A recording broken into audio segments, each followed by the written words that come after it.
चला तर मैत्रिणी, मी आज तुम्हाला आंब्यापासून शिरा कसा बनवतात ते शिकवणार आहे. तर हे बघा, मी 2 कप गरा घेतलेला आहे, मस्त असा तुपामध्ये लालसर भाजून घेतलेला आहे. त्याच्यानंतर मी 2 आंबे घेतलेले आहेत आणि त्या आंब्याचा मऊ असा आमरस बनवून घेतलेला आहे. तो थोडासा पातळ ठेवायचा, कारण आपल्याला तो शिऱ्यामध्ये मिक्स करायचा आहे. याच्यापासून जो शिरा टेस्टी बनतो ना, तुमची पण मुलं जर खात नसतील तर हे नक्की ट्राय करा. त्याच्यानंतर मी हा पातळ आमरस थोडंसं त्या गऱ्यामध्ये ओतलेला आहे आणि हलवून घेतलेला आहे.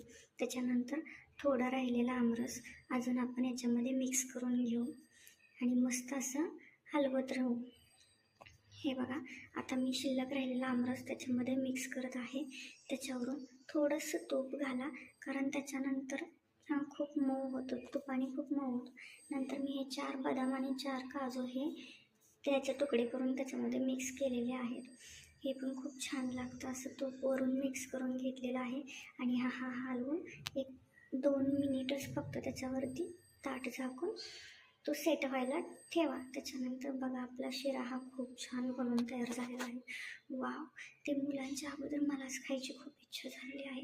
तर तुम्ही पण नक्की रेसिपी ही ट्राय करून बघा. खूप छान लागते, खूप भारी लागते, 1 नंबर लागते. जर तुमची पण मुलं खात नसतील ना, नक्की ट्राय करा. हे खूप मऊ झालेला आहे आणि याचा वास तर वाव, खूप खमंग सुटलेला आहे. हा उन्हाळा आहे, आंब्याचा सीझन आहे, तोपर्यंत नक्की रेसिपी ट्राय करून बघा.